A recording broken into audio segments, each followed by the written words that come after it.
மூன்றாம் வசனம். ஆண்டவருடைய நாமம் மகிமைப்படுவதாக. 3ஆம் அதிகாரம் 3ஆம் வசனம். ரூத் புஸ்தகம் 336. நீ குளித்து எண்ணெய் பூசி உன் வஸ்திரங்களை உடுத்திக் கொண்டு அந்த களத்திற்கு போ.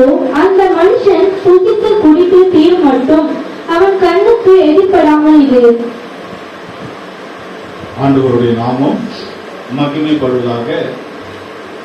ரூத் என்பதான அவருடைய அனுபவத்தை குறித்து, ஸ்டோரியை குறித்து நாம் படிக்கிறோம். இங்க ரூத்துடைய மாமியார் நகோமி அவங்க சொல்லிக் கொடுக்கிறாங்க, போவாஸ் என்றுதான ஒரு மனுஷன், ஒரு ஐஸ்வர்யவான் இருக்கிறார். தன்னுடைய மருமகளை பார்த்து, ரூத்தை பார்த்து அவர்கள் சொல்லிக் கொடுக்கிறார்கள். அந்த ரூத்துக்கு சில நல்ல காரியங்களை, நீ குளித்து எண்ணெய் பூசி உன் வஸ்திரங்களை உடுத்திக் கொண்டு என்று இந்த 3 காரியங்கள் விசேஷமாக சொல்லப்படுகிறது. அங்கே எங்கு போக வேண்டும் சொன்னால், அங்கே போவாஸ் என்பதான இடத்துக்கு போக வேண்டும். போவாஸ் கிட்ட போக வேண்டும் என்று சொன்னார். ரூத்துக்கு 3 காரியங்கள் செய்ய வேண்டும். முதலாவதாக அங்கு குளிக்க வேண்டும், 2வது தலைக்கு எண்ணெய் பூச வேண்டும், 3வது வஸ்திரம் உடுத்த வேண்டும் என்று சொல்லப்படுகிறது. கர்த்தருக்கு ஸ்தோத்திரம். இந்த ரூத்து யார்? இந்த ரூத்து யார் என்று நாம் பார்க்கும்போது, ரூத்தின் புஸ்தகத்திலே நாம் 1ஆம் அதிகாரத்திலே நாம் படிக்கிறோம். இவர்கள், இந்த ரூத்து யாருடைய மருமகள் சொன்னார்? நகோமி என்ற சொல்லப்பட்டதான நகோமி புருஷனாகி எலிமெலுக்கு என்ற இவர்கள் குடும்பமாக இவர்கள் வாழ்ந்து கொண்டிருந்தார்கள். அப்போது தன் ஊரை விட்டு அவர்கள் யூதா தேசத்தில் இருந்தார்கள். நகோமி, எலிமெலுக்கு என்ற தம்பதிகள் அவர்கள் யூதா தேசத்தில் இருந்தார்கள். அவர்களுக்கு 2 பையன், மகன். அப்பொழுது வாழ்ந்து கொண்டிருக்கும் போது இந்த தன்னுடைய 2 மகனுக்கும் பெண் கொள்ளும்படியாக மோவாபியர் தேசத்துக்கு போனார்கள். அடுத்த ஊர், இந்த ஊர்ல இருந்து அடுத்த ஊருக்கு பெண் கொள்ள அவர்கள் போனார்கள். நகோமி அம்மா, எலிமெலுக்கு அப்பா, 2 பையன். இவர்கள் இந்த 2 பையனுக்கு பெண் கொள்ள வேற ஊருக்கு போகிறார்கள். கர்த்தருக்கு ஸ்தோத்திரம். அப்பொழுது போகும்போது அது மோவாபியர் ஊராக, தேசமாக இருந்தது. அங்க 2 பெண்ணை பார்த்து பெண் கொண்டு திருமணம் நடந்து கிட்டத்தட்ட ஒரு 10 வருஷத்துக்கு மேலாக அங்க குடியிருந்து வாழ்ந்து கொண்டிருக்காங்க. அப்பொழுது நகோமியுடைய கணவன் எலிமெலுக்கு அவர் மரித்து போனார். பின்பாக நகோமியுடைய 2 பையன்களும் மரித்து போனார்கள். வீட்டில் இருந்த 3 ஆம்பளைங்களும் மரித்து போனார்கள் என்று பார்க்கிறோம். ஆண்டவர் நாம மகிமைப்படுவார். இப்போ இருக்கிறது மிச்சம் நகோமி, 2 மருமகள், இவர்கள் தான் அங்கே இருக்கிறார்கள் என்று நாம் பார்க்கிறோம். ஆண்டவருடைய நாம மகிமைப்படுவதாக. அங்கே பார்க்கும்போது பாருங்க, சம்பவிக்கிற அனுபவம். ரூத் 1ஆம் அதிகாரம் 4ஆம் வசனத்திலே படிக்கிறோம். இவர்கள் மோவாபியர்கள் பெண் கொண்டார்கள். அவர்களில் ஒருத்தி பேர் ஓர்பால், மற்றவர்கள் பேர் ரூத். அங்கே ஏறக்குறைய 10 வருஷம் வாசம் பண்ணினார்கள். ஆண்டவர் நாமம் மகிமைப்படுவதாக. தன்னுடைய 2 மகனும் தன்னுடைய புருஷனும் 3 பேரும் மரித்து போனார்கள். இப்பொழுது மாமியார் நகோமி, 2 மருமகள் ஓர்பால், ரூத், இவர்கள் 3 பேரும் மோவாபியர் தேசத்தில் இருக்கிறார்கள். அப்பொழுது நகோமி, அந்த தேசத்துல நமக்கு பாதுகாப்பு இல்லை, தன்னுடைய சொந்த தேசம் யூதாக்கிராம யூதா தேசத்துக்கு வந்துடும், சொந்த ஊருக்கே வந்துடுவோம் என்று வருகிறார்கள். அப்பொழுது நகோமி சொல்கிறார், 2 மருமகளை பார்த்து, உங்களுக்கு வயது கம்மியாக இருக்கிறது, உங்களுடைய புருஷர்கள் மரித்து போனார்கள், நீங்கள் வாலிப வயதாக இருக்கிறதுனால நீங்கள் போய் வேற ஒரு திருமணம் செய்து நீங்கள் வாழ்ந்து கொள்ளுங்கள், எனக்கு வயசாயிடுச்சு, ஏன் ஊருக்கு நான் போகிறேன் அப்படின்னு அவங்க சொல்லுவாங்க. அந்த நேரத்தில் 2 பேர் அங்க இருக்கிறார்கள். அங்கே ரெண்டு மருமகளும் நகோமிக்கு என்ன வாக்குமூலம் கொடுக்கிறார்கள் என்பதை நாம் பார்க்கிறோம். 1ஆம் அதிகாரம் 16ஆம் வசனம் படிங்க. 1ஆம் அதிகாரம் 16ஆம் வசனம். அதற்கு ரூத், நான் உம்மை பின்பற்றாமல் உம்மை விட்டு திரும்பி போவதை குறித்து என்னோடு பேச வேண்டாம். நீ போகும் இடத்திற்கு நானும் வருவேன், நீ தங்கும் இடத்திலே நானும் தங்குவேன். உம்முடைய ஜனம் என்னுடைய ஜனம், உம்முடைய தேவன் என்னுடைய தேவன். ஆண்டவருடைய நாமம் மகிமைப்படுவதாக. மாமியார் நல்ல காரியத்துக்காக சொல்கிறார். நீங்கள் வாலிப பெண்ணாக இருக்கிறீர்கள், உங்கள் கணவன் மரித்து போனால் உங்களுக்கு இனி திருமணம் செய்து கொடுக்க எனக்கு பையன் கிடையாது, மகன் கிடையாது. நீங்கள் எங்கேயாவது போய் வாழ்த்து கொள்ளுங்கள், யாரையாவது திருமணம் பண்ணி வாழ்த்து கொள்ளுங்கள் சொல்லும் பொழுது இந்த வசனத்தின்படி 2 மருமகள், முதல் மருமகள் ஓர்பால் என்று பார்க்கிறோம். அதற்கு அங்கு சொல்லப்படுகிற ரூத்து, நான் உம்மை பின்பற்றாமல் உம்மை விட்டு திரும்பி போவதை குறித்து என்னோடு பேச வேண்டாம். ரூத் ஸ்டேட்மெண்ட் கொடுக்கிறாங்க. அந்த மருமகள், என்னை மருமகளாக பார்க்காதீங்க, என்ன ஒரு பெண்ணா பாருங்க. நான் உம்மை விட்டு விலகி போக மாட்டேன், உன்னை விட்டு நான் எங்கே போக மாட்டேன். நீ எங்க போறியோ நாங்க இருப்பேன், நீ எங்க சாகுறியோ நான் அங்க சாகிறோம், நான் உன் கூட மருமகள் இல்லாத உனக்கு பொண்ணா இருக்கிறேன் அப்படின்னு ஸ்டேட்மெண்ட் கொடுக்கிறாங்க. 2வது மருமகள் அங்க சொல்லப்படுகிறது. அங்க சொல்லப்படுகிற அனுபவத்துல அங்க ஓர்பால் என்றுதானே 2வது மருமகள் சொன்ன உடனே மாமியார் சொல்றார், நீ சின்ன வயசா இருக்கு, எங்கேயா போய் கல்யாணம் பண்ணிக்கோ, நீ வாழ்வு. அவள் சொன்ன உடனே அழுகிறாள். ஆனால் நகோமியை முத்தம் செய்து அவள் நகோமியை விட்டு விலகி வேற ஊருக்கு போய், அதோட அவளுடைய ஸ்டோரி முடிஞ்சு. தேவ சமூகத்தை விட்டு போயிட்டாங்கன்னா அதோட அவங்க கதை முடிஞ்சது, அவளுக்கு அவங்க ஸ்டோரி முடிஞ்சு. அவங்கள பத்தி யாரும் பேச மாட்டாங்க. நகோமி கிட்ட இருக்கிற வரைக்கும் தான் பேசணும். இப்ப நகோமி கூட இருக்கிற ரூத்தை பத்தி தான் பேசிட்டே இருக்காங்க எல்லாரும். ரூத்து தான் எல்லாரும் பேசிட்டே இருக்கிறாங்க. ஓர்பாலை குறித்து யாரும் பேசல. ஏன்னா ஓர்பால் நகோமி விட்டு அவள் போயிட்டான். மகன் போயிட்டா. அதுக்கப்புறம் அவளை பத்தி யாருமே அதை பேசல. ஆண்டவருடைய நாமம் மகிமைப்படுவதாக. அந்த ஓர்பாலுடைய ஸ்டோரி அதோட முடிஞ்சது. இப்போ ரூத்துடைய அனுபவத்துக்குள்ள வரும். இன்றைக்கு நிறைய பேருடைய வாழ்க்கையில சில கஷ்டங்கள் பிரச்சனைகள் வரும்போது என்ன நடக்குது சொன்னா, நேசிக்கிறார்கள், பேசுகிறார்கள், ஆனா அந்த கஷ்டத்துல நிக்கிறது இல்ல. நேரம் வரும்போது அவர்கள் போய்விடுகிறார்கள், தன்னுடைய காரியத்தை பார்த்து போய்விடுகிறார். கஷ்ட நேரத்தில் நிக்கிறது இல்ல. நகோமி கூட சேர்ந்து நிக்கல. நகோமியை காப்பாற்றணும் என்ற ஒரு மனசு இல்ல, வெளிப்படுத்தல இல்ல. தன்னுடைய நிலவரத்தை யோசித்து தன்னை நினைச்சு அவர்கள் சுயேஷ்டமா தன்னிச்சையா போயிட்டாங்க. தன்னிச்சையா போகிறவர்களை குறித்து யாரும் பேச மாட்டாங்க. விழுந்து போனவர்களை குறித்து யாரும் பேச மாட்டாங்க. விழுந்து போனா கர்த்தரை விட்டு போனவர்கள். என்னமா ஓர்பால் அவங்க போயிட்டாங்க, இன்னும் அவங்களை பத்தி பேசினா போயிடும், பேச மாட்டாங்க. சரி, இப்ப இருக்கிறவங்களை பத்தி நம்ம பேசுவோமா?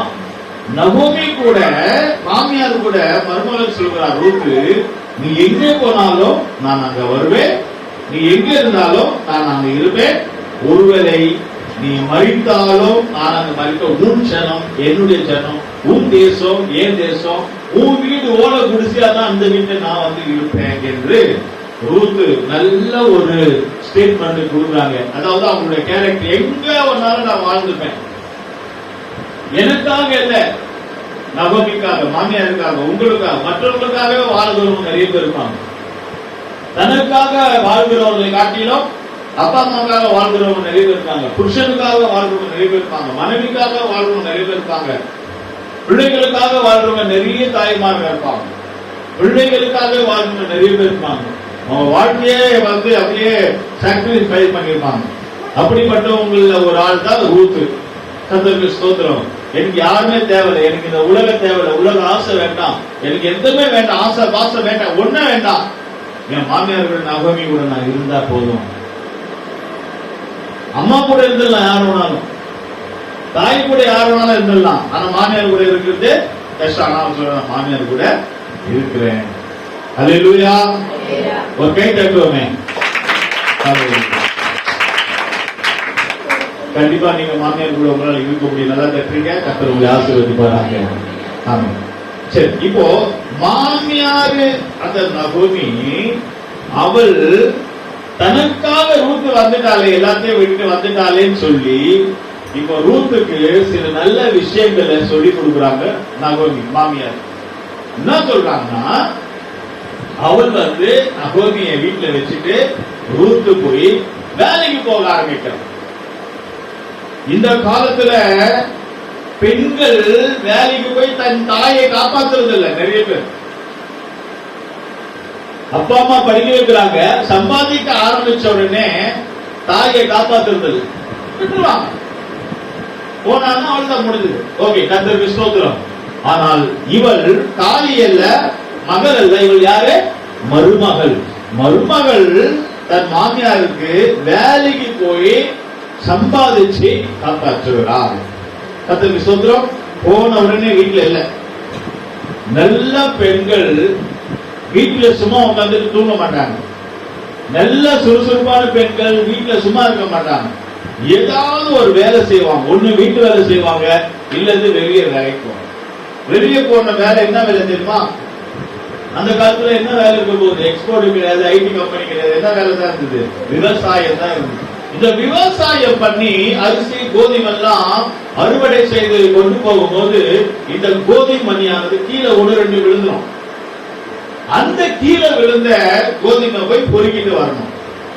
இந்த ரூத்து கீழே விழுந்த கோதுமை மணியை 1-2 பொறுக்கி அதை அரிச்சு மாமியாரும் மருமகளும் அவர்கள் சாப்பிட்டு வாழ்ந்தார்கள். ஹல்லேலூயா.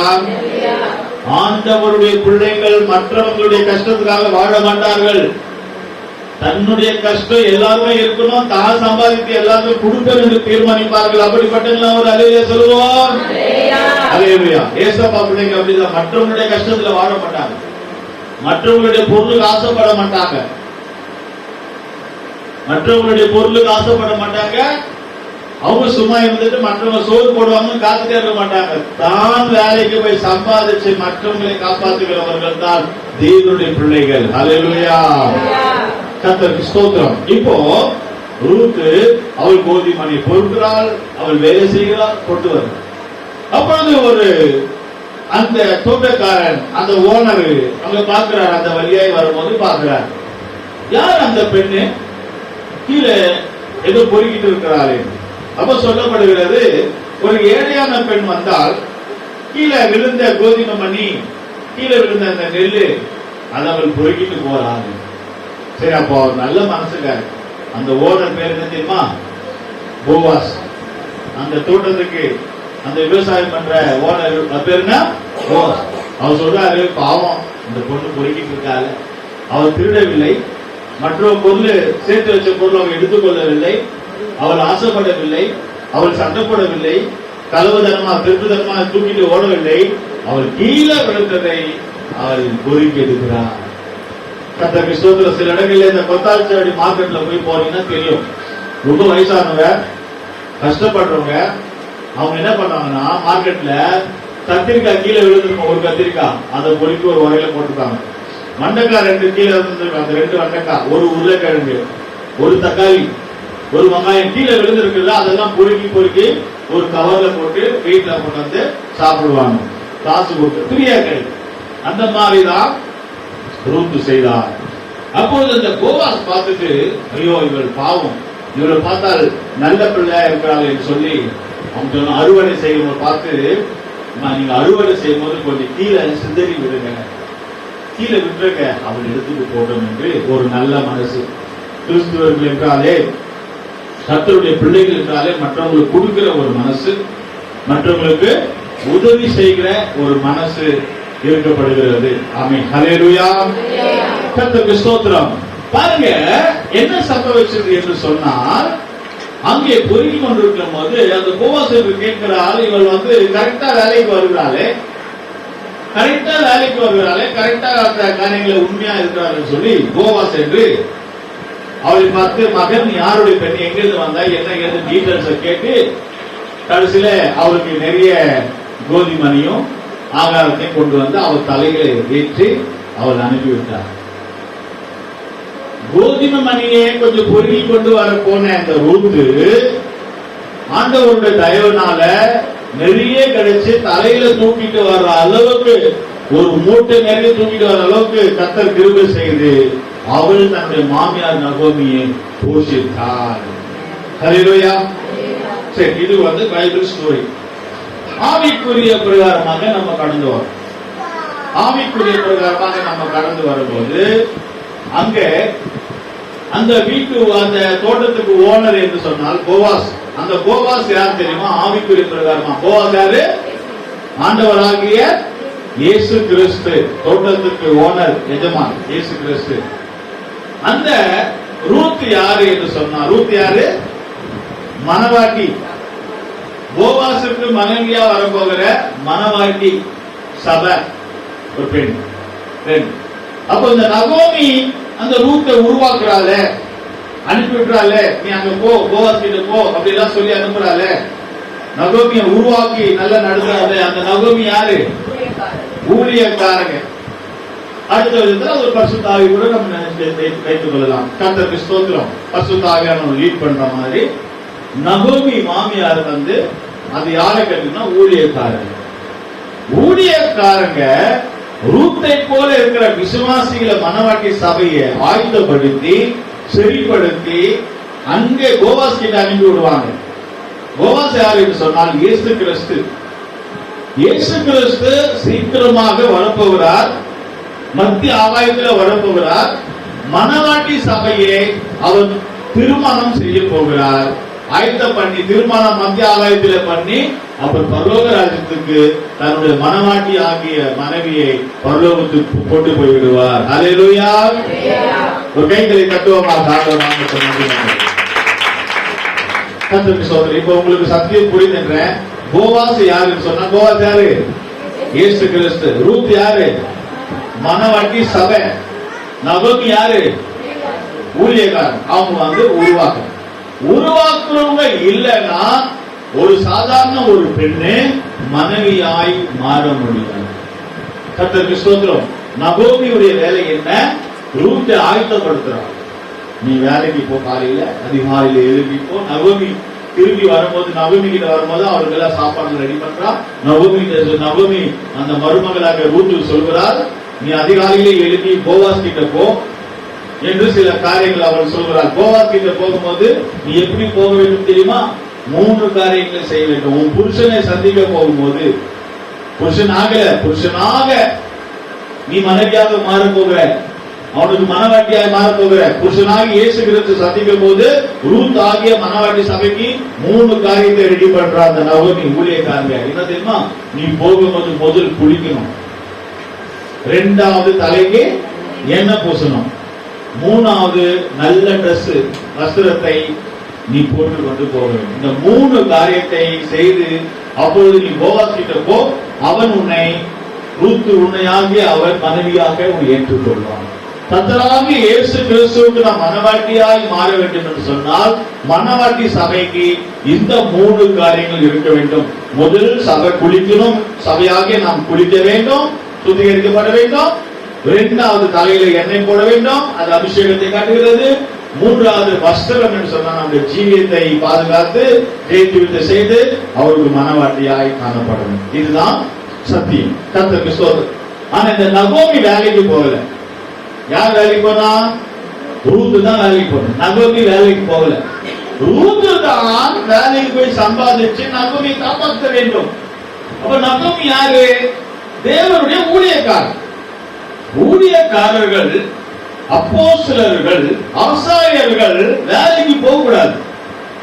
வேலைக்கு போயிட்டு பார்ட் டைமுக்கு ஊழியர் செய்கிறவங்க தப்பு இல்ல, வேலைக்கு போயிட்டு ஊழியர் செய்கிறவங்க தப்பு இல்ல. அவங்க ரூத்தை உருவாக்கி போவாஸ் கிட்ட அனுப்ப முடியாது. முழு நேரமும் ஒரு அப்போஸ்தலருடைய ஊழியம், ஆசாரிய ஊழியம், முழு நேரம் ஊழியம் செய்கிறவங்க தான் சபையை மனவாட்டியாய் மாற்றி போவாஸாகிய இயேசு கிறிஸ்து கிட்ட கொண்டு போக முடியும். பாதி நேரம் வேலைக்கு போய் பாதி நேரம் ஊழியர் செய்கிறவர்கள் அவர்கள் ஆசாரியராக அப்போஸ்தலர்களாக மாற முடியாது. இதுல விலகிக் கொள்ள வேண்டும். ரூத் தான் வேலைக்கு போனாலே நகோமி வேலைக்கு போகல. அப்போ ஒரு நல்ல ஒரு ஊழியக்காரன், ஆசாரியர், அப்போஸ்தலனாகிய ஒரு ஊழியம் செய்கிறவர்கள் அவர்கள் வேலைக்கு போக கூடாது. இந்த புரோக்கர் வேலை செய்யறது, வீடு புரோக்கர் வேலை, கல்யாணம் புரோக்கர் வேலை, அந்த புரோக்கர் இந்த புரோக்கர் வேலை எல்லாம் செய்யக்கூடாது. நம்ம கூட சபையில எத்தனையோ கல்யாணம் நான் பண்ணி வச்சிருக்கிறேன், பொண்ணு பார்க்க போயிருக்கிறேன், மாப்பிள்ளை பார்க்க போயிருக்கிறேன். ஆனா புரோக்கர் வேலை செய்யல, திருமணம் செய்து வைத்திருக்கிறேன். கர்த்தருக்கு ஸ்தோத்திரம். அப்படியாக நம்முடைய வாழ்க்கையில நகோமி அப்படிப்பட்ட ஒரு ஊழியக்காரன் நாம தெரிஞ்செடுக்க வேண்டும். ஒரு நாள் முட்டு செய்துட்டு போயிட்டா, அந்த ரூத் நகோமியை விட்டு போகவில்லை. நம்ம புரிந்து கொள்ள வேண்டும், நம்மளை நடத்துகிற ஊழியக்காரர் யாரு, நம்மளை வழி நடத்துகிற ஊழியக்காரர் யாரு, நம்மளை உருவாக்கி இயேசு கிட்ட போவாஸ் கிட்ட கொண்டு போய் விடுகிற ஊழியக்காரர் யாரு. உருவாக்குறது சாதாரண விஷயம் இல்ல. நம்ம பாருங்க, அந்த ஒரு குழந்தை இப்போ அடங்குல டமான ஒரு அடி கொடுத்தாங்க, அதுக்குன்னு அவங்க சாவடிச்சிட்டாங்களா? இல்ல, அமைதியா இருக்கிறதுக்காக அடிச்சாங்க. அது என்ன? அது உருவாக்குறது. அப்ப ஊழியக்காரங்க, விசுவாசிகள் அடங்கவில்லை, தப்பு செய்தால், வழி தப்பி போனால், விசுவாசிகள் சரியில்லாவிட்டால் ஊழியக்காரங்க அவங்கள புத்திமதி சொல்லி அவங்கள வழி நடத்துவாங்க. சில நேரம் நல்லதா இருக்கும், சில நேரம் கடினமாக இருக்கும். எப்ப பார்த்தாலும் அவர் என்ன திரிட்டே இருக்கிறாருன்னு சொன்னா நீ சரியில்லாவிட்டால் உழைச்சிட்டு தான் செய்வார். நம்ம சொல்லுகிறாரு மருமகள் ரூத்துக்கு, நீ காலையில எழுதி போக வேண்டும், நீ அங்க போக வேண்டும், போகும்போது குளிக்க வேண்டும், தலைக்கு எண்ணெய் போட வேண்டும், வஸ்திரத்தை போடும். என்னப்பா அந்த டிசம்பர் மாசம் நவம்பர் மாசம் குளிர்ல குளிச்சுட்டு போன்னு சொல்றாங்கல்ல பச்சை தண்ணியில, என்னால எப்படி குளிக்க முடியும்? 9 மணி ஆராதனை தான், குளிக்கிறதே 9-10 மணிக்கு. அப்ப எப்ப வருது? நீங்க யோசித்து பாருங்க, கஷ்டம் தானே? ஆனா அதை புரிஞ்சுக்க மாட்டாரு ஊழியக்காரர். குழுல கூட 9 மணிக்கு வா, 9 மணிக்கு வான்னு சொல்றாரு. அப்படிதான் நகோமி சொன்னாள். ஆனால் ரூத் கீழ்ப்படிந்து போனாள். போனதுனால என்ன ஆனாங்க? அவருடைய வாழ்க்கை மாறினது. ஹல்லேலூயா. நம்மள நடத்துகிற ஊழியக்காரங்க நகோமியை போல சரியான ஊழியக்காரா இருக்கணும்.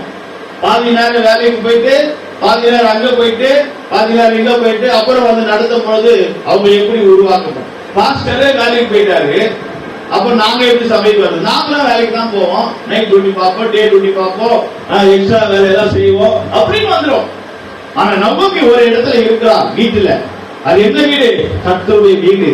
அவ கர்த்தருடைய வீடுல ஜெபம் பண்ணி ரூத்துக்கு நல்ல புத்திமதிகளை சொல்லிக் கொண்டிருக்கிறார். நம்மளை நடத்துகிற ஊழியக்காரங்க கர்த்தருடைய வீட்டுல இருக்கணும். அவங்க ஜெபிக்கிறவர்களாக இருந்தார்கள், நமக்கு சரியா புத்தி சொல்லி நல்ல விதத்தில் நடத்தி ஆலோசனை சொல்லுவார்கள். ஏதோ ஒரு போது வந்தோம், மாமியாருக்கு முத்தம் கொடுத்தோம், நேசித்தோம், பாசத்தை காட்டணும், அப்படி இப்படி எல்லாம் சொல்லிட்டு வந்தோம், வந்த வழியா போக கூடாது. வருவாங்க போவாங்க, அவர்கள் ஓடுவார். நீங்கள் விலகிக் கொள்ள வேண்டும். சபைக்கு வருவார்கள் போவார்கள், அவர்கள் ஓடுவார். சபைக்கு வருவார்கள், கடைசி வரைக்கும் நிற்பார்கள். அவர்கள் தான் ரூத் கைகளை தட்டி ஆண்டவராக அவர்கள் மாத்திரம்தான் ரூத்தை போல மாறி போவாஸ்க்கு விவாகம் பண்ணி இயேசு கிறிஸ்துவின் இடத்துல போவார்கள். கர்த்தருக்கு ஸ்தோத்திரம். இது நகோமிக்காய். ரூத் என்ன செய்கிறாள் என்று சொன்னால், தன்னுடைய மாமியார் எந்த வேலைக்கும் வெளியே போகவில்லை, வருமானம் இல்லை என்று ரூத் சம்பாதிச்சு மாமியாரை காப்பாற்றுகிறார். அப்ப இந்த ரூத் யாருன்னு சொன்னா சபை.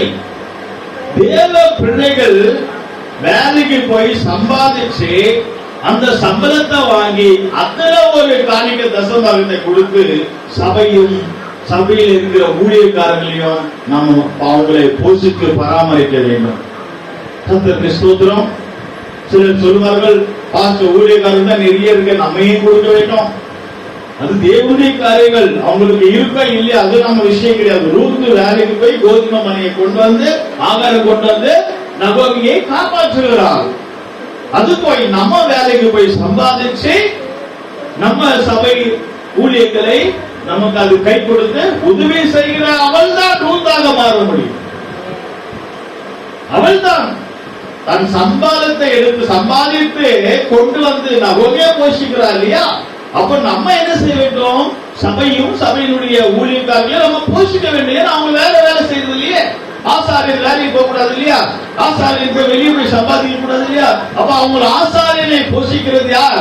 ஜனங்கள் ரூத்தை போல இருக்கிற சபை தான் அவர்கள் சம்பாதித்து நம்முடைய ஆசாரியனை போஷிக்க வேண்டும். அப்படி ஆசாரியனுக்கு கொண்டு வந்து போஷிக்கிற நகோமி போஷிக்கிற அந்த ரூத்து தான் உயர்த்தப்படுவார். உண்மை உள்ளவர்கள் பரிபூர்ண ஆசீர்வாதத்தை பெறுவார். அவர் சபைக்கு வருவது விஷயம் இல்லை, ஒருவாளை போல வருவது விஷயம் இல்லை. ரூத்தை போல சபைக்கு வந்து சபையை கொண்டு வந்து போஷித்து சபைக்கு செய்ய வேண்டிய காரியங்களை செய்கிறவன் தான் ரூத்தாக மாற முடியும். அல்லேலூயா. ஒருவேளை நமக்கு சபைக்கு வந்து கொண்டிருக்கலாம், நிறைய பேர் நமக்கு ஒரு கேள்வி ஆகும், நம்ம அவங்களாம் வந்தாங்க இவங்களாம் வந்தாங்க தானமே சபைக்கு ஏன் வரல? அவங்க ஓர்பால வச்சு ஆண்டவர் ஊழியத்தை கட்ட மாட்டார், ஓர்பால வச்சு சபையை கட்ட மாட்டார், ஓர்பால வச்சு நகோமி வாழ முடியாது. நகோமி வாழ வேண்டும் என்று சொன்னால், சபை கட்டப்பட வேண்டும் என்று சொன்னால் ஓர்பால் அல்ல, ரூத்தை போல ஒரு விசுவாசி தேவை. அல்லேலூயா. ரூத்தை போல உண்மை உள்ளவர்கள் மழையிலும் வெயிலும் கஷ்டத்திலும் துன்பத்திலும் எது இருக்க இல்லையோ, புருஷன் இல்லாவிட்டால் வாழ்க்கை இல்லாவிட்டால் இந்த உலக ஆசை வேண்டாம், எதுவுமே வேண்டாம், எனக்கு எந்த ஒரு பிரச்சனை வேண்டாம், நகோமி போதும், சபை போதும் என்று சொல்லி அவர் பின்பற்றி வந்தால், உண்மை விட்டு நான் போக மாட்டேன், நகோமியை விட்டு போக மாட்டேன், கர்த்தருடைய ஊழியத்தை விட்டு சபையை விட்டு ஜனங்களை விட்டு நான் சபையை விட்டு போக மாட்டேன் என்று வைராக்கியமா பின்பற்றுகிறவர்கள் தான் ரூத். அவர்கள் தான் பரலோக ராஜ்யம் போவார்கள். வந்தவர்கள் வந்தவனமா போகிறவர்கள் அல்ல. ஒருவரை நேசிப்பார்கள், அன்பா இருப்பார்கள், ஒருவர் முத்தம் கூட செய்கிறார், ஆனால் அவரால் நிலைத்திருக்க முடியல. எத்தனையோ பேர் அன்பா இருக்காங்க, பாஸ்டர் உங்களுக்கு என்ன வேணும், பாஸ்டர் உங்களுக்கு என்ன வேணும் சொல்றாங்க, அப்புறம் பார்த்தா அட்ரஸ் இருக்காது. ஏன்னு சொன்னால் அவர்கள் ஒருவாள் எவ்வளவு அன்பா பேசினாலும் நிற்க முடியாது. ரூத்தை போல் கஷ்டத்திலும் நஷ்டத்திலும் பிரச்சனையிலும் போராட்டத்திலும் எவ்வளவு தூரம் நடந்து போயிருப்பா. நகோமிக்கு வீடு இல்ல, வாசல் ஒண்ணுமே இல்ல, ஆனால் நகோமி கூட ரூத் இருந்தால். இதுதான் தாவீது சொல்லுகிறார், உம்மை விட்டு நான் எங்கே போவேன், உம்முடைய சமூகத்தை விட்டு உம்முடைய சபையை விட்டு நான் எங்கே போவேன் ஆண்டவரே. இன்றைக்கும் நிறைய பேர் சபையை விட்டு தேவ சமூகத்தை விட்டு போனவர்கள் காக்காவை போல திரிந்து கொண்டிருக்கிறார்கள். ஒரு இடத்துல இருக்க முடியவில்லை. எங்கெல்லாம் போய் காக்கா காக்கான்னு கத்துதாங்க விரட்டுகிறார்கள், எங்கெல்லாம் காக்கா போய் நிற்கிறதோ அங்க விரட்டுகிறார்கள். வருஷத்துல ஒரு முறை ஏதாவது ஒரு பொங்கலுக்கோ ஆடிக்கோ அமாவாசைக்கோ காக்கா கூப்பிடுவாங்க, காக்கா வந்து ஒரு முறை சாப்பிட்டு போவேன். ஆனா காக்காவுடைய நிலவரம் அப்படியா மாறிடு. கர்த்தருக்கு ஸ்தோத்திரம். நம்ம ஊர்பால் அல்ல, நம்ம ரூத் எல்லா நேரங்களிலும் சபையில நிற்க வேண்டும். எப்படிப்பட்ட கஷ்டமா இருந்தாலும் இயேசுவை சிலுவையை பிடிக்கும் போது எல்லாரும் இயேசு விட்டு ஓடி போனார்கள். இயேசு ஓடி போகவில்லை, தேவ ஜனங்களுக்காக உறுதியாக சிலுவையை சுமந்தார். ஹல்லேலூயா. ஆண்டவர் நாம மகிமைப்படுவதாக. அப்படி ரூத் உண்மையா இருந்தால், இப்ப நகோமி ஒரு ஆலோசனை சொல்லுவார் ரூத்துக்கு. ரூத்தை கூப்பிட்டு, அம்மா இங்க வா, நீங்க வா, நீ எனக்கு மருமகள் தான், ஆனாலும் இப்ப நான் உன்னை மகளை போல பார்க்கிறேன், நீங்க வான்னு சொல்லி தேவ ஆலோசனை ஊழியக்காரர்கள் மூலமா தான் வரும். நகோமி ஒரு ஆலோசனை சொல்றா மருமகளுக்கு, நீ குளித்து தலையில எண்ணெய் பூசி நீ வஸ்திரத்தை உடுத்தி எங்க போ, பொருள் காட்சி போக சொன்னாரா இல்லையா? வேற எங்க பீச்சுக்கு போக சொன்னாரா இல்ல? எங்க போக சொன்னாரு? எங்க போக சொன்னாரு? களத்துக்கு தோட்டத்துக்கு போய் அங்க ஒருத்தர் இருப்பான். தோட்டம் சொன்னாலே சபதம், அங்க ஒருத்தர் இருப்பான் போவாஸ். அந்த போவாசாக இயேசு கிறிஸ்து போவாஸ் கூட போய் அங்க இரு நகோமி சொல்லி கொடுக்கிறார். சபைக்கு வர விசுவாசிகளுக்கு பிள்ளைகளுக்கு ஊழியக்காரங்க அறிவுரை சொல்லுவார்கள், நீங்க இப்படி வரணும் இப்படி போகணும் என்று. அதை கேட்டுக்கொண்டால் அந்த ரூத்துடைய வாழ்க்கை மலரும். அல்லேலூயா. சொல்லி அனுப்பி விடுகிறார் போய் என்று. அதுதான் 3ஆம் அதிகாரம் 3ஆம் வசனத்தில் படிச்ச ரூத்து 3:3 படிமா. நீ குளித்து எண்ணெய் பூசி உன் வஸ்திரங்களை உடுத்திக் கொண்டு அந்த களத்திற்கு போ, அந்த மனுஷன் புசித்து குடித்து தீர் மட்டும் அவன் கண்ணுக்கு எதிர்படாமல் இரு. கர்த்தருக்கு ஸ்தோத்திரம். நீ போவாஸ் கிட்ட போ என்று சொல்ற. போவாஸ் என்றால் யாரு? இயேசு கிறிஸ்து. நகோமி என்றால் யாரு? ஊழியக்காரங்க. இப்போ நகோமி ஊழியக்காரங்க யாருக்கு சொல்றாங்க புத்திமதி? ரூத் யாரு? மனவாட்டி சபை விசுவாசிகள் தேவ பிள்ளைகள். ஊழியக்காரங்க விசுவாசிகளுக்கு அறிவுரை சொல்லி புத்திமதி சொல்லி, நீ போவாஸ் கிட்ட போ, கர்த்தராகிய இயேசு கிறிஸ்து அவர் மத்திய ஆகாயத்தில் வருவார். மணவாட்டி சபை ஆயத்தப்பட்டு குளித்து சுத்திகரிக்கப்பட்டு தலையில எண்ணெய் வைத்து அபிஷேகம் பெற்று வஸ்திரத்தை உடுத்தி ஜெயஜீவியம் செய்து இயேசு கிறிஸ்து மணவாளன் மத்திய ஆகாயத்தில் வரும்போது நீ ஆயத்தப்பட்டு அப்போது உனக்கு திருமணம் நடக்கும். இயேசுவோட அவர்களை தான் கர்த்தர் கொண்டு போக போகிறார். சரி, 3 காரியம் புத்திமதி சொன்னான். முதல் காரியம் என்று பார்க்கும்போது நீ குளிக்க வேண்டும் என்று சொல்ல. ஏன் சொன்னா, நிறைய பேர் குளிக்கிறதே இல்லை. நிறைய பேர் குளிக்கிறதே இல்லை. நிறைய பேர் குளிக்கிறதே இல்லை. அதுதான் முதல் குளிக்க வேண்டும் என்று. கர்த்தருக்கு ஸ்தோத்திரம். சுறுசுறுப்பாக இருக்க வேண்டும். உங்களுக்கு சோம்பேறித்தனமாக இருக்கிறதா, காலையில எழுதி பச்சை தண்ணி தூக்கி தலையில ஊத்துங்க, இல்லையா உடம்பு ஊத்துங்க, இருக்கிற குளிர் எல்லாம் ஓடி போயிடும். கர்த்தருக்கு ஸ்தோத்திரம். அருமையானவர்களே, நீங்கள் காலையில எழும்பி ஸ்கூலுக்கு போறீங்களா, வேலைக்கு போறீங்களா, காலேஜ் போறீங்களா, சபைக்கு போறீங்களா, எங்க போனாலும் நீங்கள் குளிச்சுட்டு போகணும். சிலர் பல்வேலைக்காக போயிடுவாங்க. அப்படியே எழுந்த உடனே அது ஒரு டீயை குடிச்சிருவாங்க. அதல்ல, பெண்கள் ரூத்து அவள் நல்லா குளிச்சுட்டு போக வேண்டும் என்று. கர்த்தருக்கு ஸ்தோத்திரம். சிலருடைய தலையை பார்த்தாலும் தெரிஞ்சிடும் இல்லையா, குளிக்கிறாங்களா இல்லையா. மணவாட்டி ரூத்து கல்யாணம் பண்ண போறவங்க, இயேசுவோட மணவாட்டி சபையா இருக்க போறவங்க, சபைக்கு வருங்க, நல்லா ஞாயிற்றுக்கிழமை உங்களால குளிச்சுட்டு வர முடிஞ்சது இல்லையா, லேட்டாக ஒருவேளை சனிக்கிழமையாவது தலைக்கையும் குளிச்சுக்கணும். ஞாயிற்றுக்கிழமை உடம்புக்காக குளிச்சுட்டு வரணும். ஆம்பளைங்க எல்லாரும் குளிக்கணும். அப்படி முதலாவது கை கொள்ள வேண்டும். அது சொன்னா, நீ முதல் குளி, இல்லைன்னா உன் மேல ஒரு நாத்தம் வரும். போவாஸ் கிட்ட செய்ய மாட்டாங்க. அந்த நாத்தம் என்னன்னா கெட்ட சுபாவம். கெட்ட சுபாவத்தை வச்சுக்கிட்டு இயேசு கிட்ட போக முடியாது. கெட்ட எண்ணத்தை வச்சுக்கிட்டு இயேசு கிட்ட போக முடியாது. நீ சுத்திகரிக்கப்பட வேண்டும். குழி என்று சொன்னால், குழி என்று சொன்னால் என்ன? சுத்திகரிப்பு. 1 யோவான் 1ஆம் அதிகாரம் 7ஆம் வசனத்தில் சொல்லப்பட்டிருக்கிறது, இயேசுவின் ரத்தம் சகல பாவங்களை நீக்கி சுத்திகரிக்குமா. எப்படிப்பட்டதான சுபாவம் இருந்தாலும், எப்படிப்பட்டதான ஒரு பாவமா இருந்தாலும், எப்படிப்பட்ட ஒரு கெஞ்சாடிக்கிறவன், பவுடர், ஊசி, போதை பொருள், சாராயம் கொடுக்கிறவன், கள்ளத்தனம் பண்றவன், திருடுறவன், எப்படிப்பட்ட ஒரு மோசமான நிலவரமா இருந்தாலும் ஆண்டவர் இயேசு கிறிஸ்துவினிடத்தில் வரும்போது தன்னுடைய சகல பாவங்களையும் இயேசு கிறிஸ்து கழுவி அவனை சுத்திகரித்து அவனை பரிசுத்தமாக்குறார். ஹல்லேலூயா. எப்படிப்பட்ட ஒரு பாவியா இருந்தாலும், எப்படிப்பட்ட ஒரு நிலவரத்தில் இருந்தாலும், எவ்வளவு ஒரு பாவியா இருந்தாலும் இயேசுவின் ரத்தம் சுத்திகரிக்கிறது. அப்ப இயேசு இல்லாமல் பாவத்திலிருந்து விடுதலை இல்ல. இயேசு இல்லாமல் பாவத்திலிருந்து ரட்சிப்பு இல்ல. கர்த்தருக்கு ஸ்தோத்திரம். நம்ம நினைச்சுப்போம் நம்ம செய்யற பாவம் யாருக்கே தெரியாது. நிறைய பேர் அதான் நினைக்கிறாங்க. பாஸ்டர் தான் பார்க்கலையே, சபைக்கு தான் தெரியாது, அப்பா அம்மா தான் பார்க்கலையே, அவங்க தான் பார்க்கல, இவங்க தான் பார்க்கல. நிறைய பேர் பாவத்தில் இருப்பாங்க. ஆனா பைபிள் என்ன சொல்ல தெரியுமா? மகனே, நீ செய்த பாவம் உன் வீட்டு வாசல்ல தான் இருக்கு. வெளியே வரும்போது உன்னை லபத்துக்கு பிடிச்சிக்கும். வெளியே வரும்போது பிடிச்சிக்கும். நிறைய பேர் தாங்க ஒரு தப்பு பண்ணாங்க, பிள்ளைங்க ஓடி போய் வீட்டுல ஒழிச்சுப்பாங்க, வெளியே வரவே மாட்டாங்க. கம்ப்ளைண்ட் வர வீட்டுக்கு, உன் பையனை சேர்த்துட்டு வந்தான், அது இது பண்ணா, ஏதாவது பண்ணான்னு நம்ம வீட்டுக்கு வரோம். கம்ப்ளைண்ட் வருதா இல்லையா? அதுதான் சொல்லப்பட்டிருக்கு.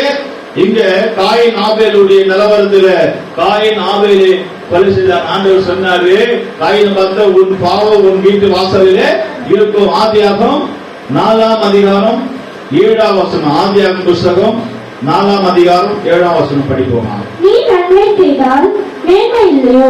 நீ நன்மை செய்யாதிருந்தால் பாவம் வாசற்படியில் படுத்திருக்கும். உன் பாவம் உன் வீட்டு வாசல்ல தான் இருக்கும், அடுத்த வீட்டு வாசல் இருக்காது. உன் பாவம், நீ என்ன பாவம் செய்தியோ, நீ எப்படிப்பட்ட பாவம் செய்தியோ, அடுத்த வீட்டுக்கல்ல உன் வீட்டு வாசல்ல தான் இருக்கும். ஒருவேளை நீ வெளியே வந்தீங்கன்னா உன்னை பிடிச்சிக்கும். வெளியே வந்த உன்னை பிடிச்சிக்கும். கர்த்தருக்கு ஸ்தோத்திரம். நம்ம செய்கிற பாவம் நம்ம வீட்டு வாசல்ல இருக்கு. அருமையான, அப்போ நம்ம செய்த பாவம் நம்ம வீட்டு வாசல்ல இருந்து கழுவப்படணும், சுத்திகரிக்கப்படணும்னு சொன்னா. அதனால தான் பாத்தீங்கன்னா நிறைய பேரு வீட்டு வாசல்ல ஒரு போட்டோ வச்சிருப்பாங்க, பாத்துருக்கீங்களா? பிசாசு வாயை திறந்துட்டு நிற்கும், குதிரையில் உட்காந்துட்டு ஒரு ஈட்டி எடுத்து பிசாசு வாயில குத்துற மாதிரி.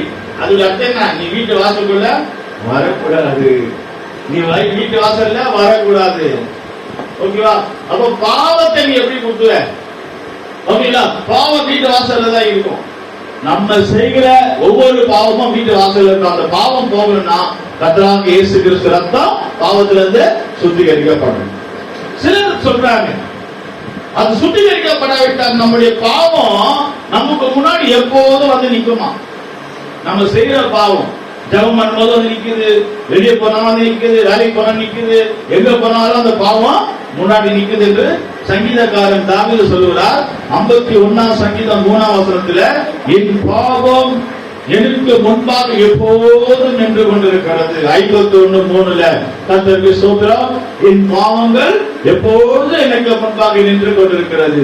நிறைய பேர் பாருங்க, நான் தப்பு பண்ணிட்டேன், நான் தப்பு பண்ணிட்டேன், நான் தப்பு பண்ணிட்டேன், நான் பாவம் பண்ணிட்டு சொல்லிட்டே இருப்பாங்க. ஆண்டவராக இயேசு கிறிஸ்து ஒரு பாவத்தை மன்னிப்பாருங்கன்னு சொன்னா கூட, திருவிருந்து எடுங்கன்னு சொன்னா கூட, மீண்டும் வந்து என்ன சொல்லுவாங்க? நான் பாவம் பண்ணிட்டேன், என் பாவம் எப்போது என் பாவம் எனக்கு முன்பாக நிற்கிறது. ஒருத்தர் சொன்ன ஒரு வயதானமாவே, நீங்க சுத்திகரிச்சு திருவிருந்து எடுங்க. இல்ல பாஸ்டர், நான் பாவம் பண்ணிட்டேன், என் பாவம் எனக்கு முன்னாடி நிக்குது. உனக்கு முன்னாடி நிக்கிற பாவத்தை தான் கழுவப்படியா சுத்திகரித்து திருவிருந்து சொன்னா அதுக்கு அம்மா கேட்கல, கடைசியில செத்து போச்சு. அருமையானவர்களே, நிலவரம் என்ன? நம் பாவம் நமக்கு முன்பாக நின்று கொண்டிருக்கிறோம். ஒவ்வொரு பாவத்தையும் கழுவதான் இயேசு கிறிஸ்து ரத்தத்தை சிந்தினார். ஹல்லேலூயா.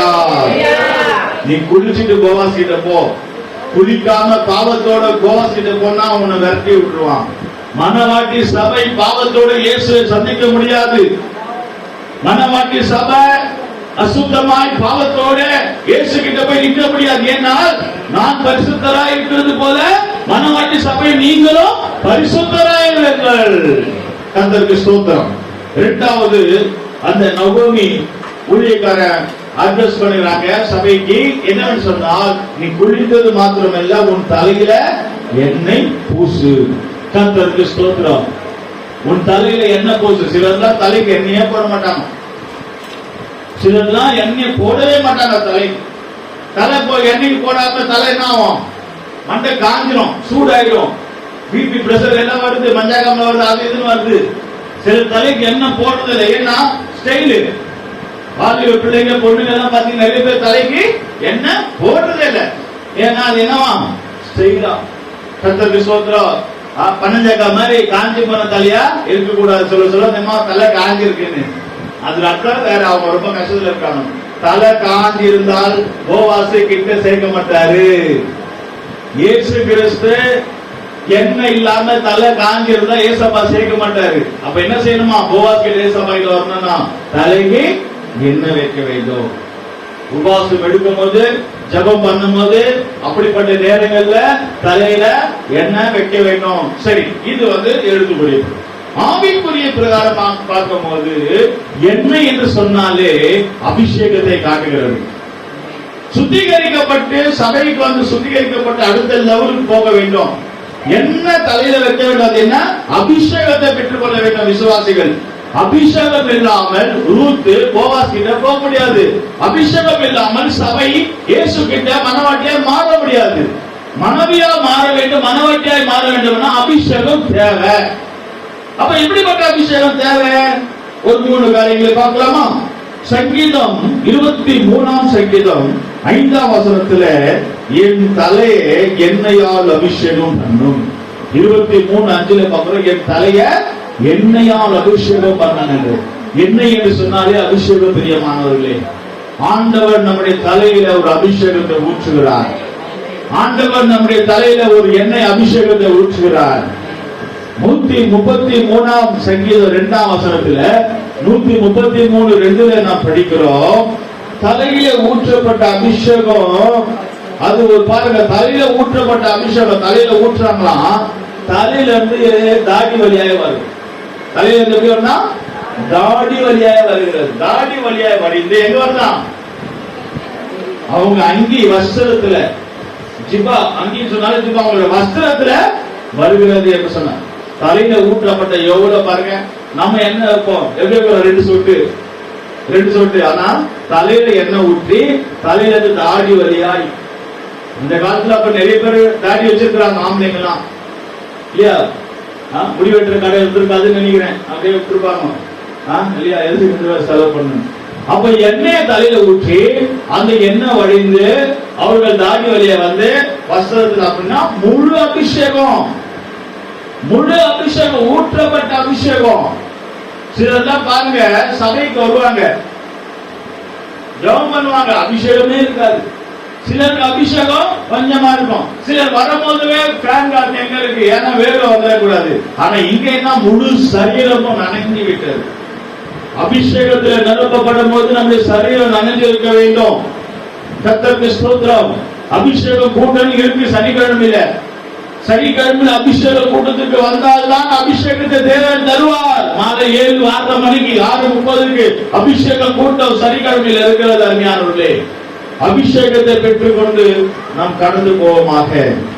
சங்கீதம் 92 சங்கீதம் 10 வசனத்தில் படிக்கிறோம். 92:10 என் கொம்பு உயர்த்தப்பட்டு புதிய எண்ணெயால் அபிஷேகம் பண்ணும். என் கொம்பு உயர்த்தப்பட வேண்டும். கொம்பு எதை காட்டுகிறது? ரட்சிப்பை காட்டுகிறது, பலனை காட்டுகிறது, வல்லமையை காட்டுகிறது, ஆவிக்குரிய பிரகாரம் ஆசீர்வாத உயர்வை காட்டுகிறது. கொம்பு பாருங்க அப்படியே உயர்ந்து வளர்கிறது. ஆடு மாடு மான் எல்லாம் பாத்தீங்கன்னா கொம்பு வளரும். இந்த கொம்பு வல்லமை காட்டுகிறது. நம்முடைய வல்லமை புதுப்பிக்கப்பட வேண்டும், நம்முடைய ரட்சிப்பு உயிர்ப்பிக்கப்பட வேண்டும், நம்முடைய ஆசீர்வாதங்கள் வளர வேண்டும். கொம்பு உயர்த்தப்பட்டு ஒரு உயர்வு வருது. புது எண்ணெயால என்னை அபிஷேகம் பண்ணும். புது எண்ணெயால, பழைய அபிஷேகம் இல்ல. என்றைக்கு சபை வந்தாலும் அந்த 2 அந்நியவாசியை பேசிட்டு இருப்பாங்க, அதல்ல. ஒவ்வொரு முறையும் புதிய புதிய அபிஷேகத்தை நாம் பெற்றுக்கொள்ள வேண்டும். பிரியமானவர்களே, கர்த்தருக்கு ஸ்தோத்திரம், மகிமை உண்டாதாக.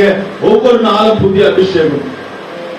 அபிஷேகம் பெறும்போது இங்க கொம்பு உயர்த்தப்படுகிறது என்று நாம் பார்க்கிறோம். அபிஷேகம் இல்லாம நமக்கு உயர்வு இல்லை. நீங்க எந்த ஊழியம் செய்தாலும் ஒரு அபிஷேகத்தோட செய்து பாருங்களேன். ஒரு பாட்டு பாடுறீங்களா, அபிஷேகத்தோட செய்யுங்க.